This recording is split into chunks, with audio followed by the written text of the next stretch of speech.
Welcome to tonight's London Luminaries lecture series, the last one of 14 heritage organisations working together collaboratively to celebrate our collective history. My name is Rachel Morrison and I'll be the host for this evening. So for the last time in 14 different broadcasts, I get the chance to welcome our fantastic chair for this evening. She's a literary genius and a superstar. She is Professor Judith Hawley. This is the last of our series of Luminaries lectures, but it's very much a case of last but not least. I'm delighted to round off this rich banquet of delights with our talk tonight from Pitzhanger Manor, one of our most westerly Luminaries venues, and another of our places which has got a long and varied history and now is very much a beloved part of a local community, having been built as quite a special place for a very special person. And our speaker tonight is also a very special person, Clare Gough, who after many years of working in museums, she joined Pitzhanger Manor and Gallery as founding director to oversee the conservation project, which returned the manor to Sir John Soane's original designs. And she prepared Pitzhanger for its grand opening, very well timed in 2019.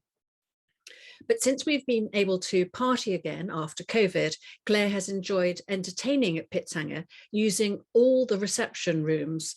Over to you, Clare. Well, I'm absolutely delighted to be part of this last in the series of the Luminaries lectures, exploring food and drink in relation to that fabulous array of West London houses that make up the Luminaries. Tonight, as Judith said, I'm going to be talking to you about innovative British architect Sir John Soane and how he and his wife Eliza really enjoyed harvesting produce from their home Pitzhanger and entertaining their guests there. So here they are, John Soane and his wife Eliza in portraits of around the period. But first, let me introduce you to Pitzhanger Manor, the home of Eliza and John in the country. Here is illustrated in a watercolour by Richardson of 1832, slightly after the Soanes had actually left Pitzhanger. Soane bought Pitzhanger in 1800. He was 46 and felt, after really quite a tough start to his career as an architect, that he had finally made it as architect and surveyor to the Bank of England. And he really wanted to have a country home to reflect his newfound status. But it was really important to him that he could use it as a place to show off to his clients and friends in the hope that, having visited, they would be inspired to commission from him architecture for their own homes. So it was essential that his house was going to be within an easy carriage ride from central London. But he had other aspirations for his home too. He wanted a place to be able to show off his growing and rather eclectic collection of art and artefacts, ranging from the classical period of Greek and Roman artefacts through to contemporary art by the likes of Hogarth and his great friend, J.M.W. Turner. Soane also had a slightly challenging notion of Pitzhanger being the new dynastic home for the Soane family and for future generations of Soane architects. He envisaged his sons and his sons' sons after them being architects and living at Pitzhanger. This was sadly an aspiration that was not to pass. But above all, Pitzhanger was to be a place of entertainment and for enjoying the rural pleasures of the gardens, the lakes that you can see at the back of the illustration, and the parkland. And for Soane, as for so many of us today, food played a major part in his social life. But for Soane, there was always something more with entertaining, something about the creation of a sense of theatre from its staging and its setting, something we will explore a little more as we hear how he entertained. Soane was a member of a rather fun committee, the Committee of Taste, alongside a variety of actors, musicians and journalists, including Sir Joseph Banks, the botanist and explorer. This group of people advised on fashionable recipes of the day, dishes, many of which would have incorporated vegetables and fish that Soane would have harvested at Pitzhanger. Now, one of the wonderful things about Soane is that he kept an incredible archive of all his papers, from diaries and account books and receipts. And from this, we're able to piece together really rather a fascinating insight into his gardening and entertaining at Pitzhanger. Now, recently, as Judith said, we have taken Pitzhanger through a major conservation project to restore it to how it was in Soane's time. So this is a picture of how it looks today, and I hope you'll see the strong similarity to the 1832 watercolour. But for those of you who don't know where to find Pitzhanger, let's take a look at a map. Sorry, not the most elegant of maps here, but I just wanted to give you a taste of where Pitzhanger is. And I can't, oh yes, I can see on my cursor. If you can see just up here, you've got Soane's home in Lincoln's Inn Fields. But just to give you a sense, in 1800, London pretty much stopped here at Hyde Park Corner at the beginning of Hyde Park. And so the rest was countryside. Ealing, and here you find Pitzhanger over here by this pointer here. Ealing was a village in the country. Now, of course, as you can see from the map, now very much gobbled up by expanding Victorian London and proudly a stop on the newly opened Elizabeth line. But also you'll notice that Pitzhanger is rather further away from the Thames than many of the other houses in the Luminaries group. Pitzhanger was built sometime later than many of those other houses, and Soane didn't need access from the river, but what he did need was a really good road, and the road that would enable him to get out to the west country into Berkshire and beyond. And indeed, Pitzhanger was just 1 hour's carriage ride from central London and from his house in Lincoln's Inn Fields, or if he chose to walk it, which he quite often did regularly first thing in the morning to go and catch a fish at Pitzhanger, it would take 3 hours to walk. Good walkers, those Georgians. But let's just go back to that Richardson print and just find our bearings a little bit around Pitzhanger. You can see down here, I think if I point with my cursor, you can see here's the entrance arch, the entrance to Pitzhanger. He wanted you to approach the house through this carriage drive from an oblique angle.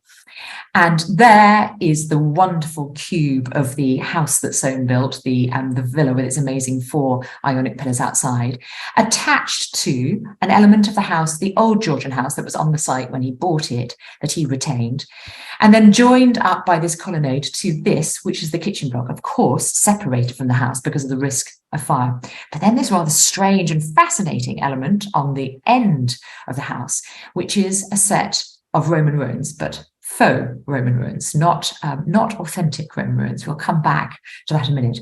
And then beyond, you can see the Serpentine Lake and his parkland, his 28 acres of parkland stretching beyond. Now, here's a plan from the British Library of that parkland. And you can see it's a slightly interesting plot. There was already a house when Soane bought Pitzhanger that took up this element of the space, but he had the 28 acres that stretched out beyond. The gardens at Pitzhanger were really important to Soane. Within a week of completing on the purchase of Pitzhanger, he had already commissioned his landscape gardener, John Haverfield, the younger of Kew, to redesign these 28 acres of parkland. The space was really special to him for providing space that he didn't have in his Lincoln's Inn Fields house, space to garden, to relax fishing, his one real pastime, as well as to entertain. And throughout the decoration of the house, you can see how Soane, through his architecture and through his decorative style, he seeks to bring the parkland in and to connect the house to the parkland. But let's just take a little bit of a deeper look at what you have here. So here, at the very bottom of the image, you can see the house connected to the kitchen block and then with the Roman ruins beyond. And here is his formal gardens, separated from the pastures and the wider parkland by the Serpentine Lake. So the Serpentine Lake effectively acts as a ha-ha to stop those pesky cattle from coming and munching his roses. And then beyond, you can see his fishing lake. We'll come back to that in a minute. And just here, if you can read the small writing here, you can see cowshed and rickyard. And this, really importantly, which I'm going to talk about now, is the kitchen garden, the walled kitchen garden. Now, Soane, when he acquired Pitzhanger, instantly expanded the kitchen garden because he wanted to have a lot of produce from it. Now, this image is of one of Soane's kitchen gardens, but in fact not at Pitzhanger. It's of a very similar one that he built he designed a few years later at Chelsea, but looks quite similar to the kitchen garden at Pitzhanger. Soane grew vegetables for his table, not just at Pitzhanger, but also grew enough to take back to Lincoln's Fields. And his fabulous records tell us about all the varieties that he grew, a wide range of varieties, including some now very rare, including early frame peas and Spanish onions, but a lot of herbs as well, from thyme and parsley and plenty of others. But a rather delightful note in his records records the fact that in 1802, he was given a present by Crace, Mr. Crace, the celebrated decorator, who gave him a peck of early forcing kidney potatoes. Mr. Crace was at the time working on the ceiling decoration of Soane's library, but of course now famous for so much decoration he's done in so many celebrated houses. We also have records of the fruit trees that Soane bought for planting at Pitzhanger in 1805, including peach, apples and cherries. And a rather delightful note from Eliza Soane in her diary in August 1804. At Ealing, bottled cherries, out of doors all day. Sounds like a rather nice day. Fruit and vegetables were stored, if they had enough, over the winter. And when the house was sold in 1832, the sales particulars talk about a potato house and an apple chamber. So here's a picture of the walled garden as it is today. I'm afraid literally today, and it was quite a cloudy day today, so not the brightest of pictures, but you can see the raised beds. And if you look through the picture, you can see there the walled garden, and just peeping out over the top of it, there is the back of Pitzhanger. But on a slightly happier, brighter, cheerier, sunny day, here is the view of Soane's parkland from the house, in fact, from Soane's bedroom, a fabulous bedroom window and view to wake up to. And you can see the Serpentine Lake in the front of the picture, flanked by those two fabulous cedar trees. The cedar trees were the only bit of the gardens that Soane kept from the previous site. Everything else was remodelled by Haverfield. Really sadly, they're both there, but the one on the left was very, very badly damaged by Storm Eunice earlier this year. So it now looks rather dramatically different, but it is still alive, and we're hoping to conserve it. But what you can't see through the trees at the back is that there is a second lake beyond this, the Ha-Ha. The second was his fishing lake, and a really important place for Soane.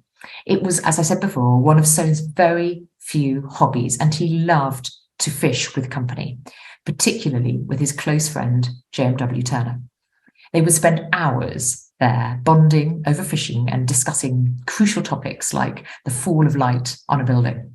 Soane delightfully kept a detailed record of the number of fish he caught, regularly carp and tench, sometimes eels, and they'd all be then prepared for dinner. And here is his great friend, Turner, considerably younger than Soane, but they had an incredibly strong bond. And Soane's diary records one day, went to Ealing at 6 in the morning on Doyle's horse, caught 3 carp and retired at 2 o'clock to the bank. Quite a nice working day. But the gardens were also used not just for produce, but as a place of entertainment by the Soanes. Soane records in his diaries that during the Ealing Fair, which was held annually in front of Pitzhanger, on the public space, the public green, Ealing Green, when the fair was on, the Soanes would then entertain 100 to 200 guests at Pitzhanger here outside the back of the house to a déjeuner à la fourchette. Additional guests would enjoy observing the other guests from this conservatory that you can see in the picture here. And if I show you this is a view inside the conservatory, now conserved as part of the conservation project.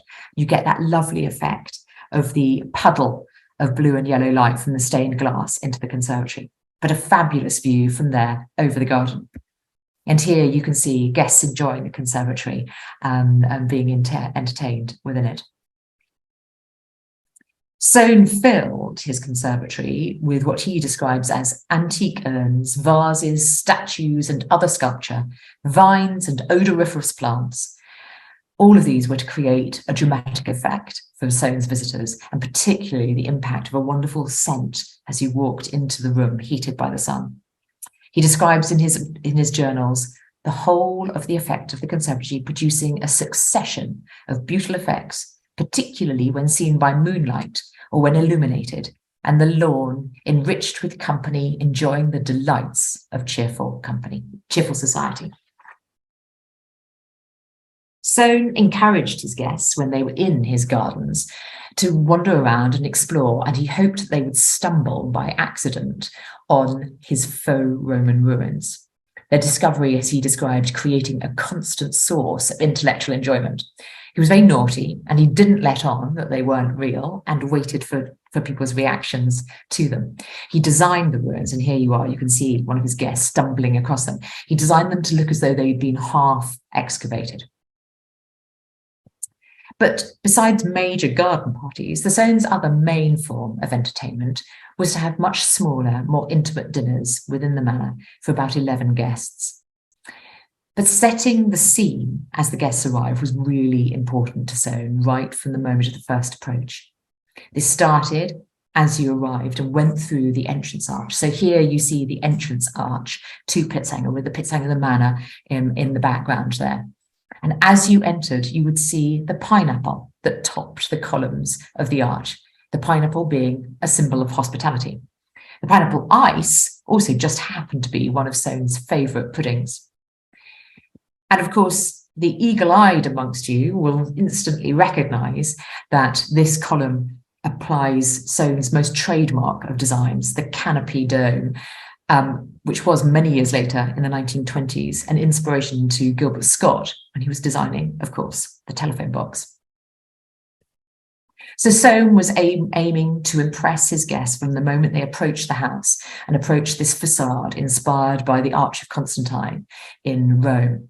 And as they walked into the entrance hall with this dramatically designed double height tribune, their eyes being drawn up to height, but also he designs at Pitzhanger, like in so many of his houses, this concept of long vistas and axes, so drawing the eyes out and beyond. If you open this door ahead of you here in the tribune, it leads into the small drawing room beyond to the conservatory and a view of the park, just as here from the breakfast room through the library to the conservatory in the park beyond. A play to make the house feel much bigger than it actually was, but also to really connect his guests with the parkland beyond. Dinner took place in Soane's eating room at Pitzhanger, here another watercolour from 1832. Soane referred to the dinners he held here somewhat pretentiously as intellectual banquets. The Soanes invited the beau monde of the day, really the height of artistic, social and intellectual society. Here's how the restored eating room looks today. Dinners took place quite early by our standards, at 4:30 if they were without guests and slightly later if they were entertaining. Mrs. Soane would set the menu in consultation with cook. She owned a copy of Farley's London Art of Cookery, published in 1783. For a formal dinner, there would be 2 courses, each of several dishes set out like a buffet, and books like this advised on the layout of the table. The main course would consist of a combination of a roast and vegetables, many of them from the kitchen garden, with laid out alongside them what we would consider today puddings, sweet treats and pastries.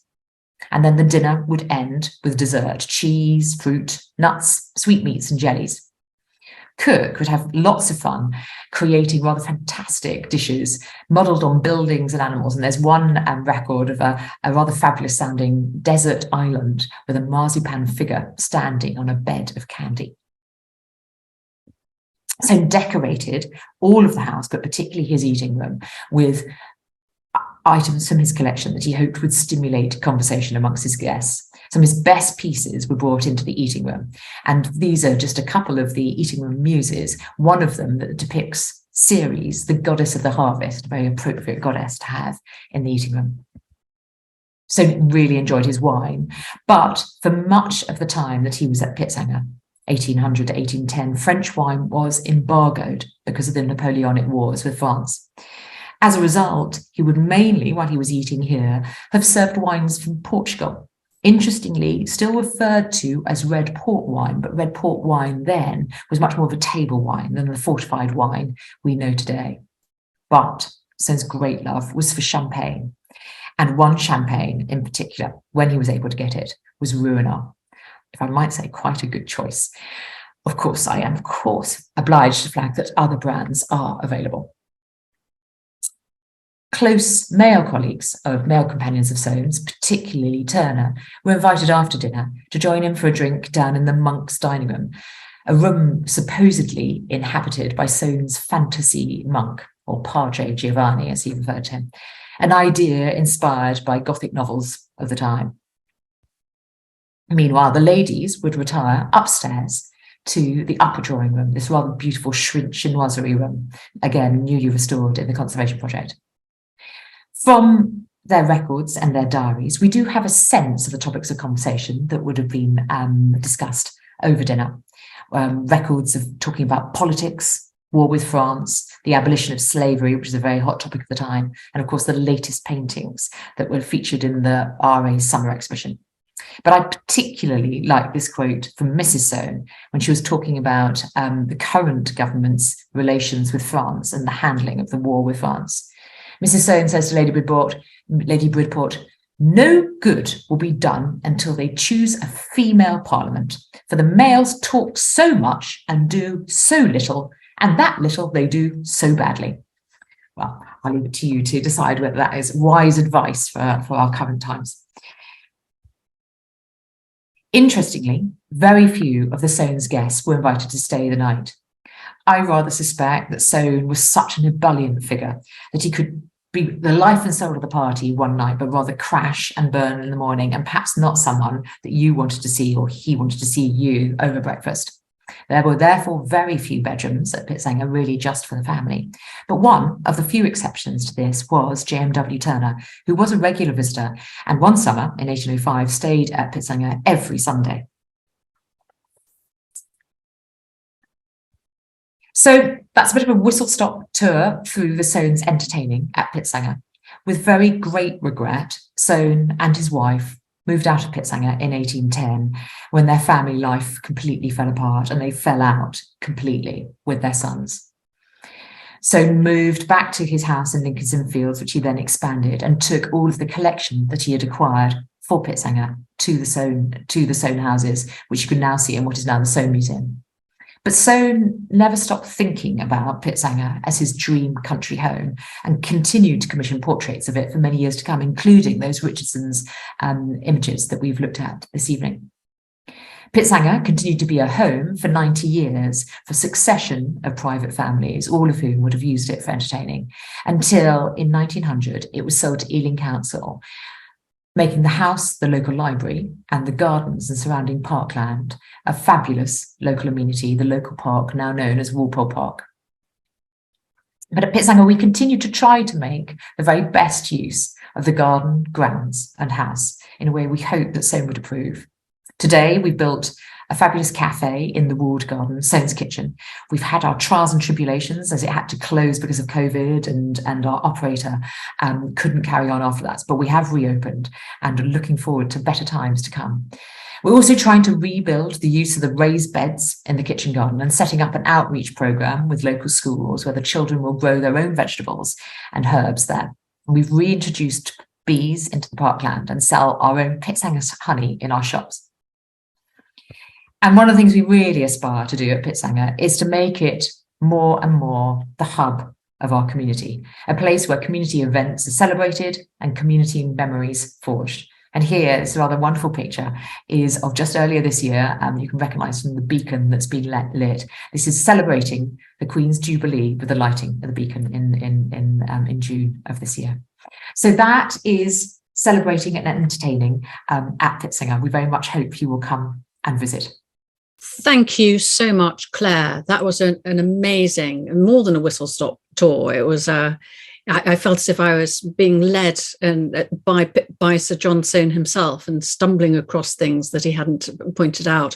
Now, before we leave this segment of our evening's entertainment, I want to point out to you, our audience, that although this is the end of our formal series of talks this season, they will all shortly be displayed on the laser display screen, known as the interweb, and you will be able to watch or rewatch any of the talks. Now, Claire mentioned the involvement of the community and Pitzhanger's desire to work with people who live in the neighbourhood. And if you are in the neighbourhood, or if you're anywhere near the Elizabeth line and can get to far west London, to Ealing, do support Pitzhanger by volunteering to plant out those beds, or to hang candles in the cedar tree, and to light bonfires at festival times of the year.